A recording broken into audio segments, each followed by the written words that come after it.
National Executive Committee, who have already introduced themselves to you. I will allow me to recognize the Honorable Ebuaru. Honorable Ebuaru is independent in Parliament, but he's FDC. We have a duty, and I will later say in my speech, to open the door and invite everybody who is FDC, wherever they are.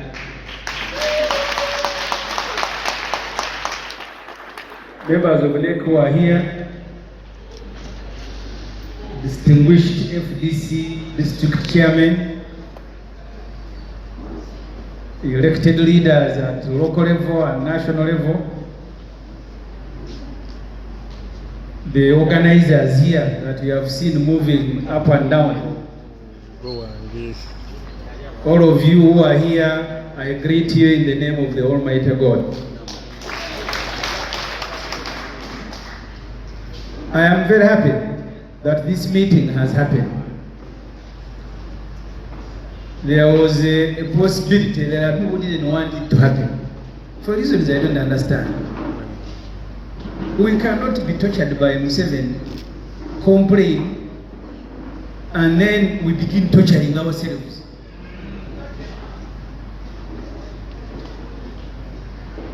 I would like to start by thanking all of you, especially those who have traveled from far, from the borders of Uganda in Kisoro,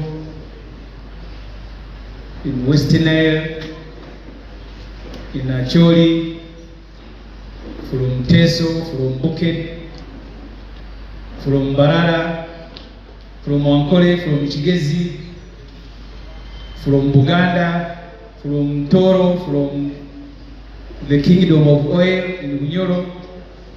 Please, thank you very much for coming here. On my behalf, clap for yourself.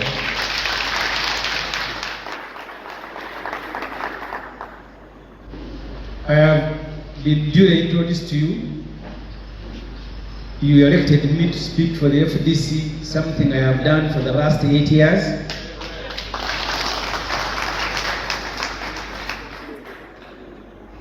I was also elected by people of Chira municipality to represent them in Parliament. And you members of NEC elected me to lead the FDC group in Parliament. I have tried and I want to thank everybody who entrusted me with that responsibility. The Forum for Democratic Change, FDC, was born on December 16, 2004. We will celebrate our 19th birthday December 16th this year. The FDC was birthed by a reform agenda headed by the indomitable Dr. KIZZA.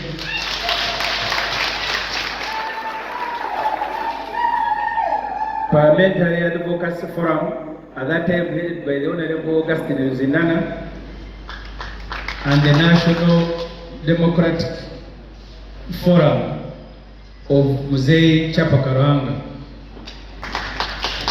The struggle to stop Mr. Yoweri Museveni Kaguta. In the last election, he became Timuhaburwa. I don't know what he will be in another election. The struggle to stop him from installing himself as president in 2003, 2004, played a key role in the formation of the FDC. Remember, at its registration on December 16, 2004, Museveni had just lifted a ban on multi-party democracy, just as a cover for him to push for the removal of presidential term limits from our constitution. He also wanted the parties to return so he can expel those who don't agree with him from his party. The Forum for Democratic Change emerged out of these events as a rescue platform. The 1995 Constitution that introduced a 5-year term for president would not have allowed Museveni to contest the 2006 elections. But in his usual very fraudulent ways, Mr. Museveni pretended that he was pushing for the lifting of ban on political parties. Imagine a ban he had himself imposed. And as usual, there are people who were happy. This background is very important because half of Uganda's population has been born after these events. They may not even remember that they happened. The 2002 population and housing census put the total population of Uganda at 24.4 million. We are now about 45 million people. This means half of the population has been born after the formation and registration of the FDC. Before I take leave of this background, I invite every FDC leader, those who are here and those who are not here, to ponder this demographic configuration and its effect on the party. While it would seem easy to market the FDC to the population of 2004 at its formation because of the prevailing circumstances in the country at that time, marketing it in this new technological era where the phones that you carry has become the main source of information, requires a lot of ingenuity. There is therefore a real danger of this great party stagnating and eventually becoming irrelevant in people's mind if we do not change course. Mind you, there are other political parties in the market for people to choose from. We are not the only political party that seeks to liberate and lead this country. We have a duty, therefore, to reload ourselves, to appear attractive, to half of the country's population that has been born since the registration of the FDC. We also have a duty to cause the return of every member who has left the FDC. Many of them are stranded where they are. People are stranded. You cannot shut your door and say so and so should not come back into FDC. Everybody must be welcome.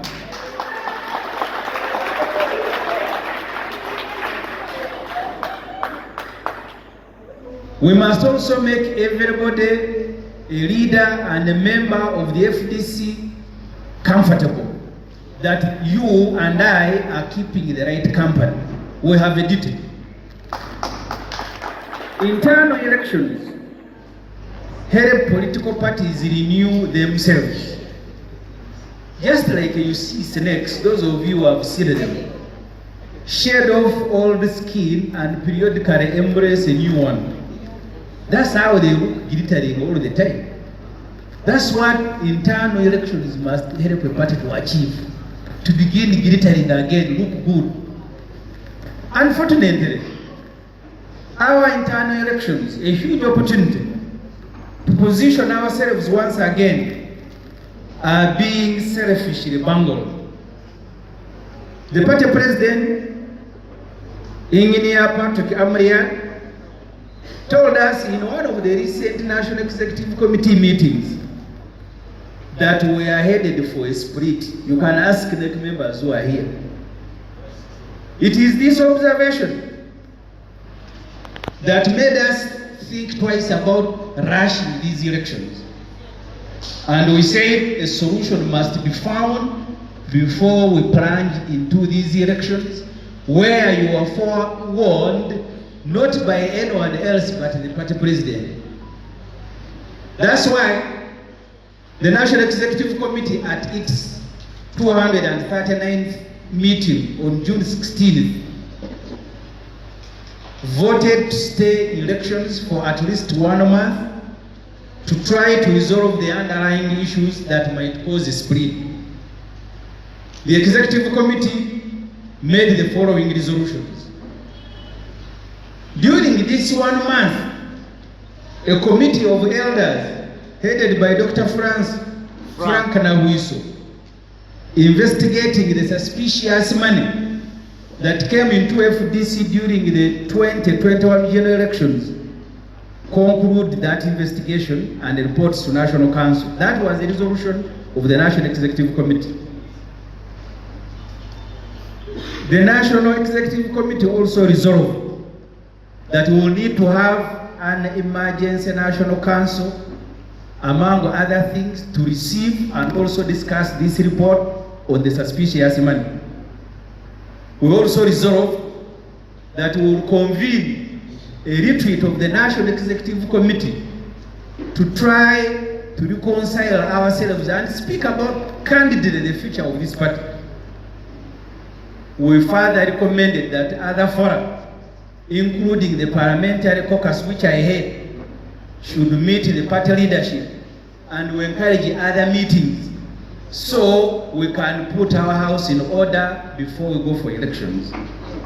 These 4 activities were supposed to be undertaken before the resumption of the electoral process. Only the parliamentary caucus has met the part of the party leadership, and that meeting came to no solution. In fact, the meeting proposed for another retreat.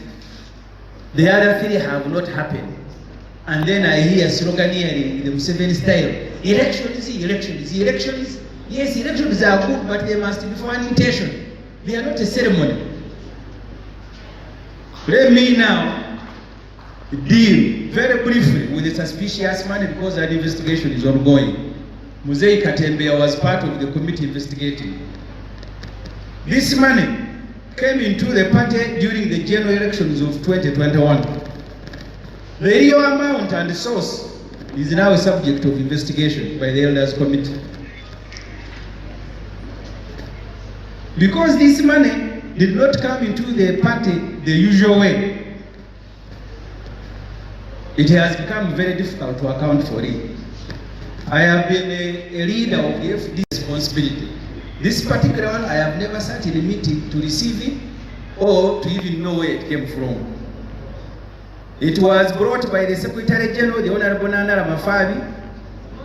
The party president was one of the recipients. The president told us in a naked meeting that the amount he had received and kept at his home, he later passed it on to the party, I don't know which party. The purchases of brand new vehicles from Cooper Motors at Nakawa and sudden construction by the recipients that coincided with the arrival of the money suggest it was in billions. This was, by the way, in the middle of an election. And you know, I was at the center, putting together a team to go and nominate. I am the one who drove the party president. I say these things not because I don't like anyone, but we must be truthful to ourselves. You cannot pretend forever.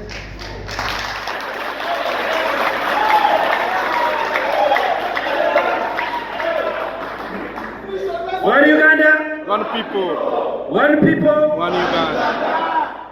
To their credit, the party president and secretary general have explained to the satisfaction of their known loyalists and the new subscribers the source of the money. But unfortunately for them, FDC is made up of many people. They all must be satisfied that the money didn't come from Musevenis like it is believed. Amidst this turmoil, the President and Secretary General, together with their lieutenants, are pushing for an internal elections. They themselves have said, then every day you are saying election must take place. People are saying, no, let's first put the house in order. No, you are delaying us. I think the game plan is to fight so hard to push anyone who speaks about this man out of the FDC. Remember the Musevenis 204 referendum campaign to Vejeko. Let us get rid of them. That was Musevenis' campaign message. Let me speak about the state of the nation. Some of us involved in the verbal fights with the rooters, people who are rooting our country, are now being made to retreat because our house is on fire. Yet more than before, the struggle to remove him is more justified. His family, Museveni's family, has taken over our country. They are now robbing us in broad daylight. And I am saying this, if anyone wants to take me to court, you can take me.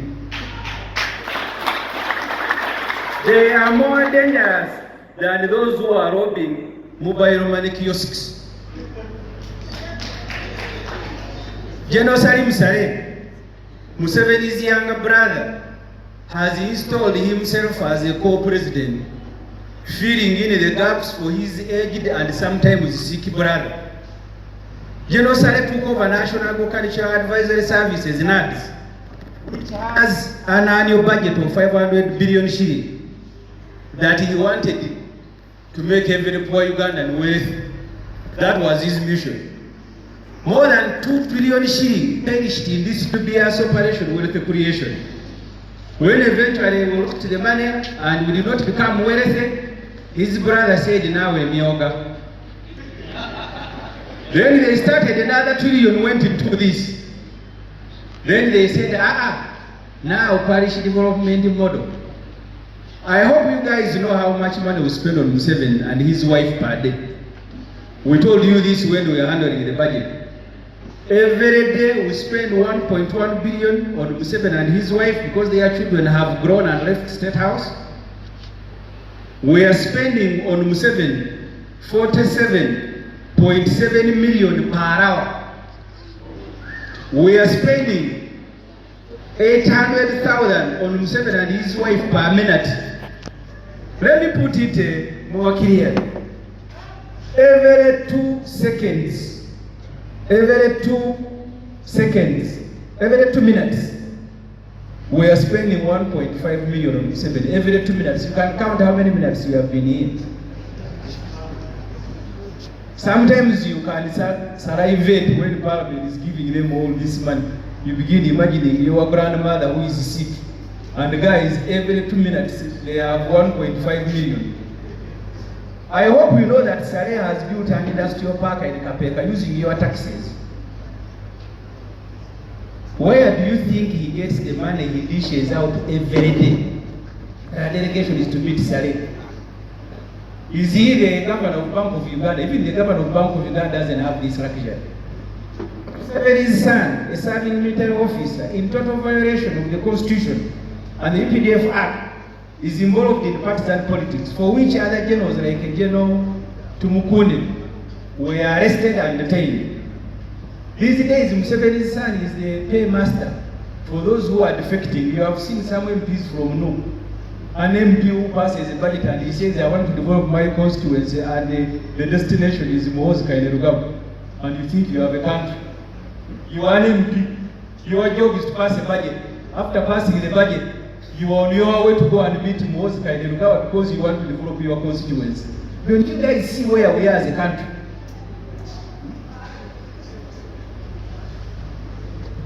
Museveni's wife is in charge of our education sector, which all of you know is riddled with high levels of dropout.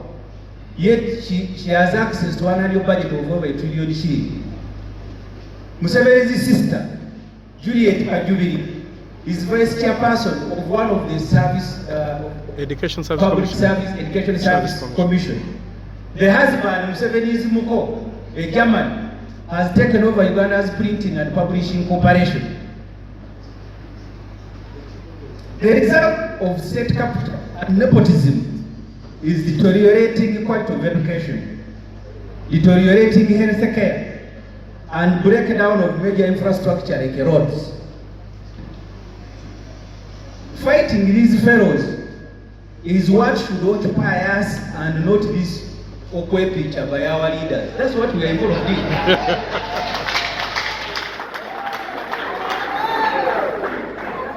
Let me now speak about FDC internal elections. By the way, internal elections are good for fostering democracy, but holding them must not be a ceremony like Museveni does with general elections. every credible election must be preceded by registration, compilation of voters register. Every member, old and new, must be facilitated to register and take part in an election. Even Musevenis, who steals elections, does this. There will be an exercise for a voters register. You guys register. The voters registers will be displayed. Well, this you even know how many people are eligible to vote in Uganda. After that exercise, Musevenis proceeds to steal elections. Those who want to steal elections, why don't you run from Musevenis? That there are things you do before you steal. You don't start by stealing. You start by doing these things, then you can proceed and steal elections. This is common sense. After that, I have said after voters register, issuance of voters card, everybody now thinks there is an election, we all go and we get cheated by Musevenis. But we have known that he's going to do it. You have read the latest letter, many of you, from our Secretary General, the Honorable Nandala, dated 6 July 2023, titled Registration and Updating Members' Registers.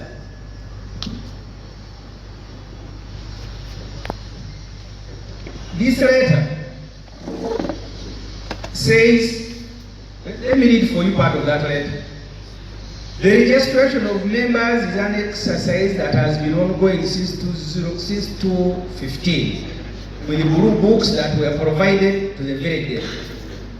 Kindly update these registers urgently, because therefore, during this period of the structural work, we are providing registration books and sheets to extract the village membership that will be used by the Electoral Commission to conduct structures in the respective districts. Each sub-region will be provided with a computer for data entry. This is what the letter says. What it means in simple terms, we have no register, but we start elections and then the register will emerge out of the elections. 2, we don't know who the FDC members are. That's why computers are going to be brought to your sub-regions to begin registering them. Even those who are organizing elections don't know. 3, that the Secretary General has taken over the electoral exercise. I am a senior member in this party. Let anyone with contrary information correct me. All FDC previous elections have been preceded by, please take note, mobilization, recruitment, registration. When these 3 things are done, you then organize the elections knowing who will participate in them. Under the current Secretary General, we will elect our leaders, don't worry. Then we will register the voters when the leaders have already been elected. Then we will compile the voters register, and computers, if you have not received them, they are on their way. When that is done, then the Electoral Commission will be given a register to go and conduct elections that whereby they were supposed to have started today. Many of you are being called, don't come, elections are starting. I don't know if the computers have come, or here you have registers of FDC leaders per village. To build and grow the FDC, we need to be honest, transparent and accountable. Those are the guiding principles in our Constitution. Article 8 on page 5 says exactly that, if you have a copy of the Constitution. The other principles include good governance, democracy, social justice, and integrity. The demand from many of you all along has been that, please, let's have members' subscription cards before the elections. The Secretary General said, no, there will be no cards. Then the chairman of the FDC Electoral Commission issued the guidelines. There shall be a party register at every village. I don't know whether you guys have these registers.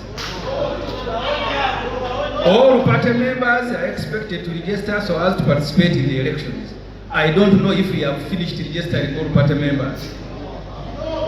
On July 15th, The chairman of the Electoral Commission issued new data lines with the registration and update of voters register now taking place today.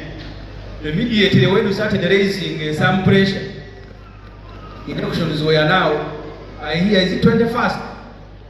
Now it is registration. Mind you,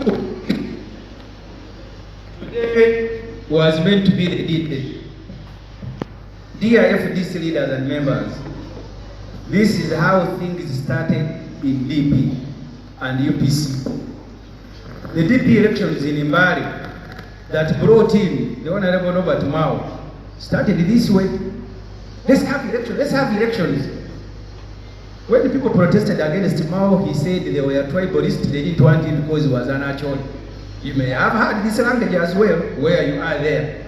Some people saying they are not liked because of their tribe. Unfortunately, the very people they say don't like them are the ones who carried them on their backs into offices. Now they say they don't like them.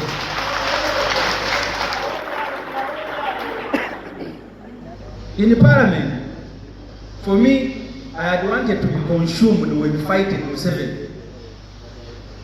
That's what I wanted to do. But you cannot sit there comfortably and pretend. Why?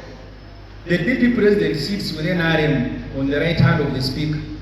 His members sit with us on the left. The UPC, one group sits with us in the opposition, another group of UPC sits with NRM. I cannot wait for this to happen to me. That one day I wake up and my leaders are with NRM.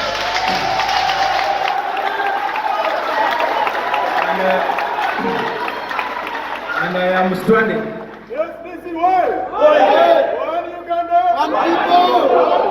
One Uganda. You see, Museveni has already packed in his basket. He has packed there UPC. He has packed there DP. He drove them to his residence. And the Federal Alliance. Federal Alliance. He now wants FDC and NUP.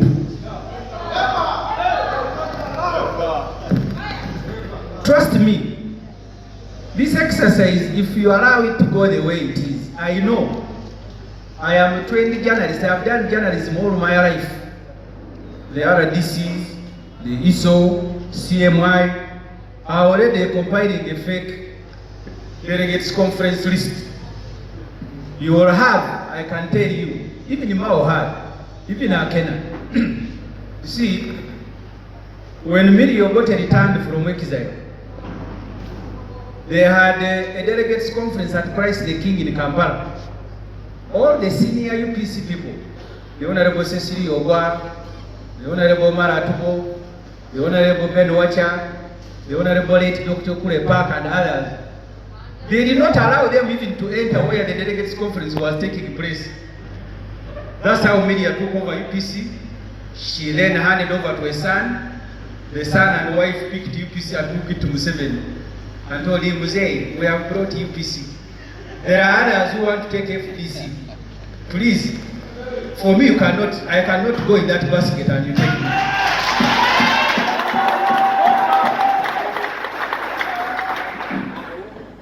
So when all this has happened, there will be a delegates conference. Elections for this were supposed to have started today. November is the D-Day.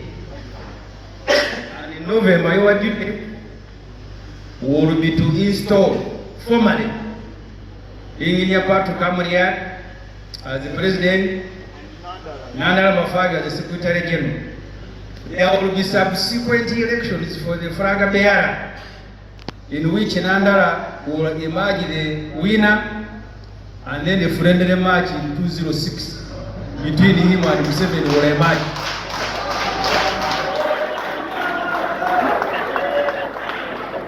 Museveni's wish and dream of no opposition by 2021 would have been achieved. We have been faithful on discipline.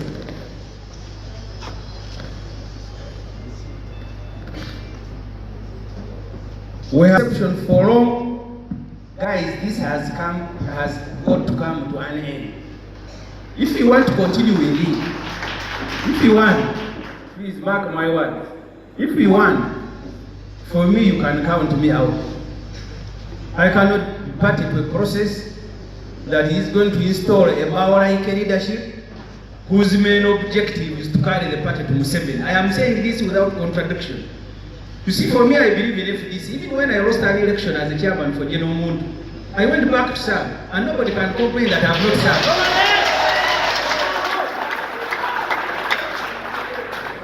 I went with all my energy to serve this party, and nobody can blackmail me. Why should I fight Museveni? He has more money, he has security, and then internally I can see even many of UFDC members. Someone puts you on his head, Ssemujju, we are with you, but that matter is very difficult. Even at Parliament, me, I don't care. I have been lifted from that Parliament by military, by police, more than 3 times. So I called this meeting, and I want to thank my colleagues who are here. I have consulted many of them. The Honorable Ngenso has just come back.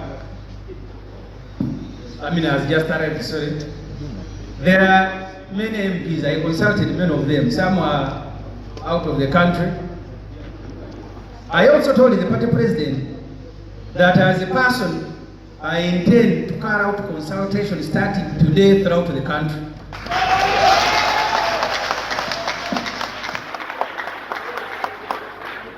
Because this is what he has been doing with Nandala.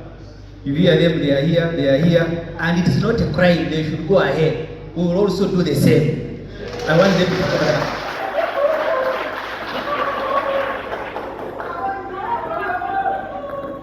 So I want to thank the Honorable Muhindo, Honorable Pipi, and many others. Let me not mention them. Because when I consulted them, they said, please go ahead, we will offer you any assistance. Finally, I am not here to declare a candidature. Please take note.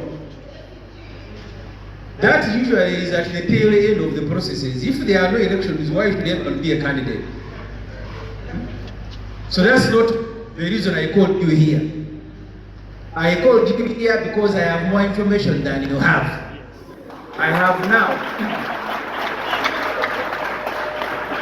have now given it to you as your spokesperson, custodian of information in FDC. Yes.